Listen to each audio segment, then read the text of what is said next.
कि क्या होता है चंद्रग्रहण। फिर हर महीने चंद्रग्रहण क्यों नहीं पड़ता है? वर्ष 2025 का पहला चंद्रग्रहण क्या भारत में चंद्रग्रहण दिखेगा?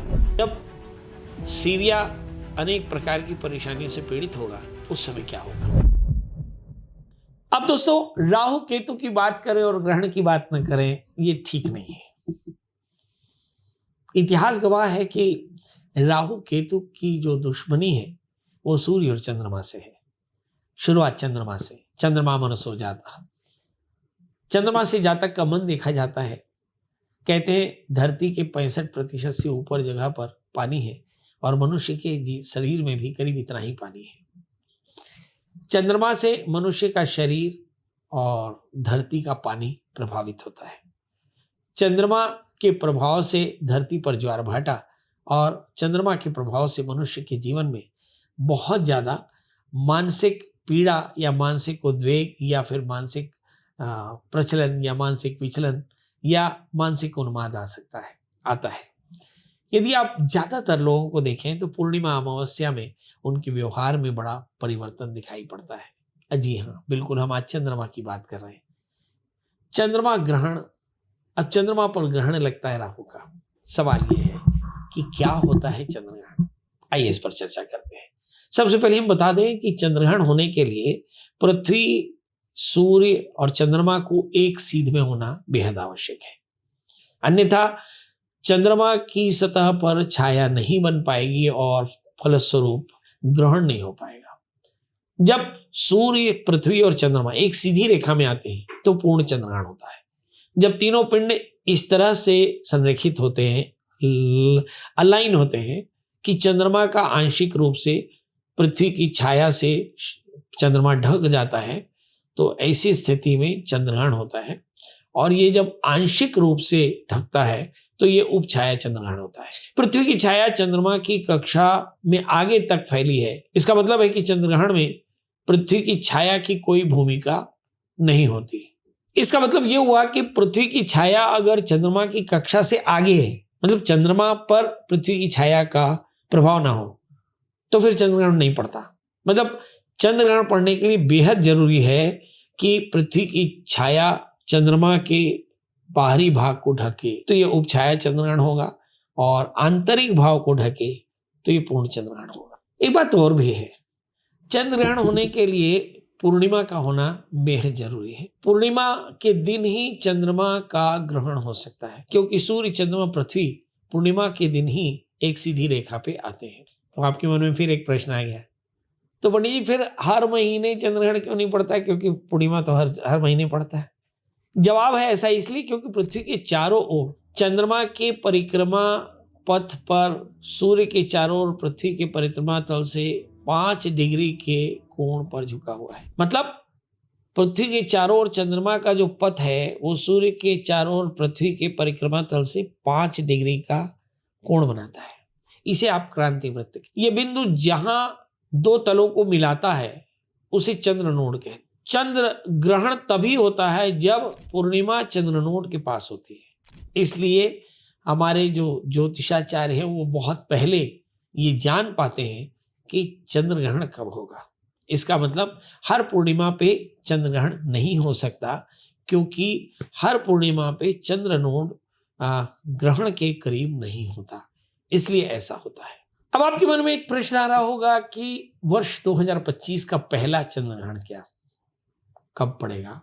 पूर्ण चंद्रग्रहण होगा, आंशिक चंद्रग्रहण होगा, कहां पर इसका असर होगा? तो चलिए वर्ष 2025 के पहले चंद्रग्रहण का विश्लेषण करें। वर्ष का पहला चंद्रग्रहण हम देखते हैं कि 14 मार्च को फाल्गुन महीने के शुक्ल पक्ष की पूर्णिमा पर लगेगा, और यह भारतीय समय अनुसार 10:41 सवेरे लगेगा और लगभग 2:18 तक रहेगा। अब सवाल ये है कि भारत में तो ये दिन होगा, तो ऐसी स्थिति में क्या भारत में चंद्रग्रहण दिखेगा? जवाब बहुत साफ है, नहीं, भारत में चंद्रग्रहण नहीं दिखेगा। इसका मतलब भारत में सूतक नहीं लगेगा। इसका मतलब कि भारत पर इसका आंशिक असर हो सकता है, पर भारत में ग्रहण से संबंधित कोई परेशानी आध्यात्मिक रूप से नहीं होती है। न सूतक लगता है, न भोजन का कोई निषेध होता है, न सूतक के कोई नियम इन पर लागू होते हैं। मगर ग्रहण लग रहा है, ग्रहण दुनिया के बड़े भूभाग पर लग रहा है। मसलन ये यूरोप में दिखाई पड़ेगा, एशिया में दिखाई पड़ेगा, ऑस्ट्रेलिया में दिखाई पड़ेगा, ये अफ्रीका में दिखाई पड़ेगा, ये नॉर्थ अमेरिका में दिखाई पड़ेगा, ये दक्षिण अमेरिका में दिखाई पड़ेगा, ये अटलांटिक में दिखाई पड़ेगा, आर्कटिका में दिखाई पड़ेगा और अंटार्कटिका में दिखाई पड़ेगा। तो क्या इन जगहों पर कुछ गड़बड़ होने वाली है? जी, आप नॉर्थ अमेरिका, साउथ अमेरिका की बात कर रहे हैं, आप एशिया की बात कर रहे हैं।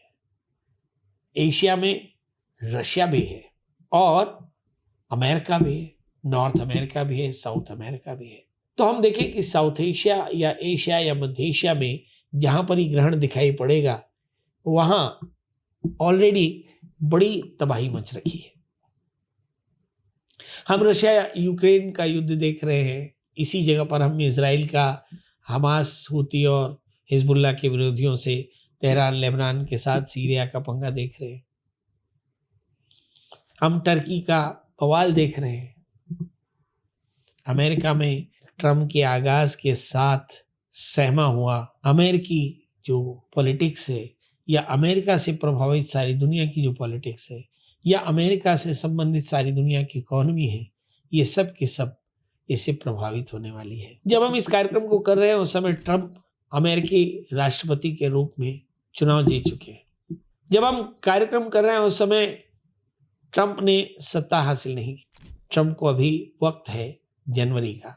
जनवरी को बाइडेन ट्रम्प को अपनी सत्ता का हस्तांतरण करने वाले, मगर बहुत पहले हम वर्ष के अंत में इस कार्यक्रम को कर रहे हैं और ये जानने और समझने की कोशिश कर रहे हैं कि जब शनि का कुंभ राशि से मीन राशि में ट्रांजिट होगा और मीन राशि पर शनि राहु एक साथ होंगे, जब ट्रम्प अमेरिका के राष्ट्रपति होंगे, जब रशिया यूक्रेन युद्धरत होंगे, जब सीरिया अनेक प्रकार की परेशानियों से पीड़ित होगा, उस समय क्या होगा? इस ग्रहण का इस पूरे एपिसोड पर क्या असर पड़ेगा? क्योंकि ग्रहण उन जगहों पर देखा जा रहा है जिन जगहों की हम चर्चा कर रहे हैं। तो आइए हम देखते हैं कि ग्रहण लग कब रहा है। 14 मार्च 2025 वक्त होगा भारतीय समय के अनुसार 9:27। दोस्तों, अब चर्चा कर रहे थे 14 मार्च 2025।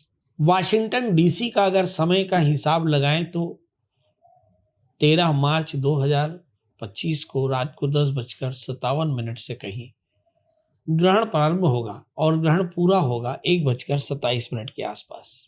गणना करके देखें तो हमने देखा कि वाशिंगटन डीसी के टाइम के हिसाब से ग्रहण की गणना की तो समझ में आया कि लग्न वृश्चिक है, राशि कन्या है। कन्या राशि पर चंद्रमा के साथ में केतु है और मीन राशि पर शुक्र, बुध और राहु बैठे हैं। यहां पर आकर चंद्रमा राहु पर पूर्ण दृष्टि रखते हैं। तो जाहिर है कि कन्या राशि पर यह असर पड़ रहा है। तो हम अब उन जगहों के जातकों की चर्चा करेंगे जहां पर ग्रहण लग रहा है। ये चर्चा करने की आवश्यकता इसलिए पड़ी क्योंकि अलग अलग राशि के स्वामी जो उन जगहों पर रह रहे हैं जहां पर ग्रहण लग रहा है, मसलन अमेरिका, मसलन रशिया, मसलन यूक्रेन, मसलन गाजा, हम इन जगहों की चर्चा कर रहे हैं। तो हम देखते हैं कि कन्या राशि वाले जातक आकस्मिक हानि या घात महसूस कर सकते हैं। तुला राशि वाले क्षति महसूस कर सकते हैं। वृश्चिक राशि वाले जातकों को लाभ होगा और धनु राशि वाले सुखी होंगे। अगर हम मकर राशि वालों की बात करें तो इनका अपयश हो सकता है। कुंभ राशि वाले जातक बेहद कष्ट में रहेंगे। मीन राशि वाले जातक अपने पार्टनर को लेकर थोड़े से परेशान रहेंगे। मेष राशि वाले जातकों के लिए देखते हैं कि इनको थोड़ा सा फायदा होगा। वृषभ राशि वाले थोड़े से चिंता कर सकते हैं। मिथुन राशि, वृषभ राशि वाले जातकों के लिए हमने कहा चिंता। मिथुन राशि वाले जातकों के लिए हम देखते हैं कि थोड़ी सी व्यथा। कर्क राशि वाले जातकों को श्री मिलेगा और सिंह राशि वाले जातकों को हानि हो सकती है। तो मोटे तौर पर ये 12 राशि के जातकों की उन स्थानों पर चर्चा कर रहे हैं जिन स्थानों पर ग्रहण दिखाई पड़ेगा। 2 जून 1776 को ये घोषणा करने वाले कि अब ये जो अमेरिका है यह जॉर्ज के अधीनस्थ नहीं रहेगा और 4 जुलाई 1976 को स्वतंत्रता की खुशी मनाने वाले अमेरिका की जो राशि है वो मकर है। मकर राशि की जातकों की हम बात करें तो ऐसा लगता है कि इस चंद्र ग्रहण के कारण मकर राशि वाले जातक या मकर राशि के जो देश हैं वे काफ़ी ज़्यादा परेशान होने वाले हैं। मसलन अमेरिका, जिस पर हमारी खास नज़र है, अमेरिका और अमेरिकी लोगों पर इस ग्रहण का बहुत बुरा असर पड़ने वाला है, खासकर जब अमेरिका एक साथ बहुत सारे फ्रंटों पर लड़ रहा हो। मसलन सीरिया पर, इजराइल के साथ, Hamas, Houthi, Hezbollah, America, Ukraine, ऐसे ढेर सारे फ्रंटों पर चल रहा हो। थोड़ी बहुत मेहरबानी अब बांग्लादेश की तरफ भी हो रही, तो मतलब इतने सारे फ्रंटों पर एक साथ लड़ने वाले अमेरिका, जिसके पास खर्चे तो बहुत है मगर जहां पर बड़ी तेजी से इकोनॉमी नीचे जा रही है, यानी रिसेशन का असर दिखाई पड़ रहा है, उनके ऊपर में इस ग्रहण का बहुत नकारात्मक असर पड़ सकता है। और यहाँ एक बड़ी युद्ध की आशंका या बड़े युद्ध से उत्पन्न हुए हानि की आशंका से अमेरिकी सत्ता जो है वो व्यथित होने वाली है। मजे की बात है कि 12 जून 1990 को एक नए तरह के रूसी ढांचे की शुरुआत करने वाले रूस की राशि भी मकर ही है। मतलब जिस तरह की चिंता यूनाइटेड स्टेट्स ऑफ अमेरिका की है, करीब करीब उसी तरह की चिंता रूस की भी होगी। इसी तरह से 26 मार्च 1971 को जन्मे बांग्लादेश की अगर राशि देखें तो मीन राशि है। मतलब भारत के जो लोग हैं जो ये जानना चाहते होंगे कि आखिर बांग्लादेश का क्या होगा, तो हम आपको बता दें बांग्लादेश हिंदुस्तान ही नहीं पूरी दुनिया की नज़रों में सबसे ज़्यादा परेशान देशों में एक होगा।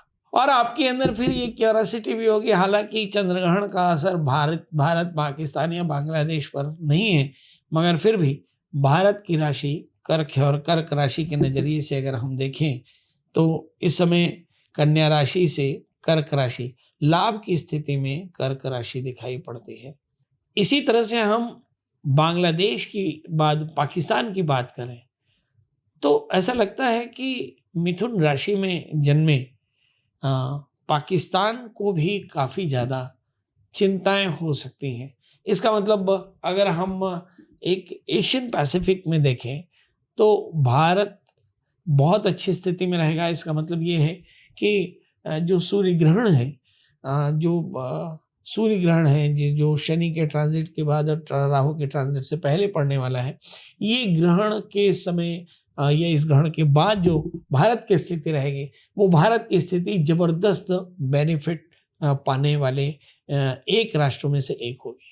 1 अक्टूबर 1949 को जन्मे अगर चीन की बात करें तो चीन की राशि मकर है और इस ग्रहण से चीन की जो आर्थिक स्थिति हम देखते हैं, मुझे ऐसा लगता है कि चीन की आर्थिक स्थिति काफ़ी ज़्यादा परेशान करने वाली होगी और काफ़ी ज़्यादा अपयश चीन को इससे मिलने वाला है। तो चलिए 14 मार्च 2025 को 9:27 से लेकर के 3:30 दोपहर भारतीय मानक समय अनुसार पड़ने वाले कन्या राशि के चंद्र ग्रहण पर एक सरसरी नज़र डालते हैं। अगर हम राशियों पर इसकी असर की बात कहें तो मुझे ऐसा लगता है कि कन्या राशि वाले जातक शारीरिक रूप से बहुत ज़्यादा परेशान हो सकते हैं, इन्हें ध्यान रखने की ज़रूरत। और कन्या राशि के जो देश हैं उन्हें भी आकस्मिक अटैक यानी घात यानी प्राकृतिक या व्यवहारिक अटैक का सामना करना पड़ सकता है। बात कर लेते हैं तुला यानी लिब्रा की। इनके जिंदगी में कुछ आकस्मिक हानि की संभावनाओं से बिल्कुल भी इनकार नहीं है, चाहे वे देश हों या फिर व्यक्ति। बात कर लेते हैं दोस्तों वृश्चिक यानी स्कॉर्पियो की। चूंकि चंद्रमा 11वें स्थान में है इसलिए इस राशि के जातक जबरदस्त लाभ का अवसर उठा पाएंगे, चाहे वो देश हो चाहे वो व्यक्ति हो। बात कर लेते हैं दोस्तों धनु यानी सेजिटेरियंस की। इसके लिए हम देखते हैं कि जो चंद्रमा है वो 10वें स्थान में होगा, तो निश्चित तौर पर चंद्रमा के कारण उठापटक के साथ में बड़े लाभ ये बुक कर पाएंगे। बात कर लेते हैं दोस्तों धनु यानी सेजिटेरियंस की। तो हम देखते हैं कि धनु राशि वाले जातकों के लिए इस समय काफ़ी ज़्यादा लाभ मिलने वाला है, सुख मिलने वाला है। बात कर लेते हैं मकर यानी कैप्रिकॉर्न्स की। इनकी जिंदगी में चाहे वो व्यक्ति हो चाहे वो देश हो, मान भंग यानी अपयश की संभावनाएं बन सकती हैं। बात कर लेते हैं कुंभ यानी एक्वायरेंस की। इन्हें काफ़ी ज़्यादा कष्ट या हानि होगी। यदि हम मीन की बात करें तो इस राशि पर ही राहु बैठे हैं, इसलिए निश्चित तौर पर यहाँ पर पार्टनर्स की, खुद की सेहत की चिंता हो सकती है। मेष राशि वाले जातकों के लिए हम देखते हैं कि जो चंद्रमा है वो निश्चित तौर पर अष्टम स्थान में है। तो चंद्रमा के अष्टम स्थान में होने से मेष राशि वाले जातकों के लिए थोड़े पेट वेट की तकलीफ दिखाई पड़ती है, मगर मोटे तौर पर ये फायदे में रहेंगे या तुलनात्मक कम हानि का शिकार होंगे। वृषभ राशि वाले जातकों के लिए हम देखते हैं कि इस समय 5वें स्थान में चंद्रमा होंगे। ये बाई द वे तृतीयेश होकर चतुर्थस्थ होंगे, तो निश्चित तौर पर परिवार की चिंता या खुद काफ़ी ज़्यादा बड़े चिंता से पीड़ित हो सकते हैं। बात कर लेते हैं मिथुन यानी जमिनाई की, जिनमें एग्जैक्टली चौथे स्थान में चंद्रमा चलेंगे और दशम स्थान में राहु होंगे, तो निश्चित तौर पर थोड़ी सी व्यथा या परेशानी दिखाई पड़ सकती है। कर्क राशि वाले जातकों के लिए देखते हैं कि यहाँ पर तीसरे स्थान में राहु चंद्रमा होंगे और भाग्य स्थान में राहु होंगे। उलझनों के साथ में भी हम देखते हैं कि लाभ दिखाई पड़ सकता है। जिस समय ग्रहण पड़ने वाला है 14 मार्च 2025 को लगभग 9:27 में, इस समय हम देखते हैं कि चंद्रमा के साथ में केतु होगा। मीन राशि पर बुध शुक्र राहु होंगे और कुंभ राशि पर सूर्य के साथ में शनि होंगे। तो कुल मिलाकर के हम देखते हैं कि कर्क राशि वाले जातकों के लिए ये परिस्थितियां थोड़ी बेनिफिटेड रहेंगी, यानी हिंदुस्तान के लोगों के लिए राहत की बात है। और सिंह राशि वाले जातक काफ़ी ज़्यादा हानि महसूस करेंगे एग्जैक्टली, क्योंकि चंद्रमा धन स्थान में होंगे, राहु अष्टम स्थान में होंगे। तो दोस्तों ये तो था 12 राशियों पर हाल, और 12 राशियों में जो बहुत प्रमुख देश थे जिनसे हिंदुस्तान की या सारी दुनिया की अर्थव्यवस्था का असर होने वाला है। तो हमने बात की अमेरिका की, रशिया की, बांग्लादेश की या फिर पाकिस्तान की। तो हम देखते हैं कि इन देशों में अलग अलग लोगों की स्थितियां, चाहे वो अमेरिका की हो, चाहे रशिया की हो, चाहे बांग्लादेश की हो, ये तीनों ही काफ़ी ज़्यादा पैनिक कंडीशन में जाने वाले हैं, मगर भारत को इससे बड़ा लाभ दिखाई पड़ेगा।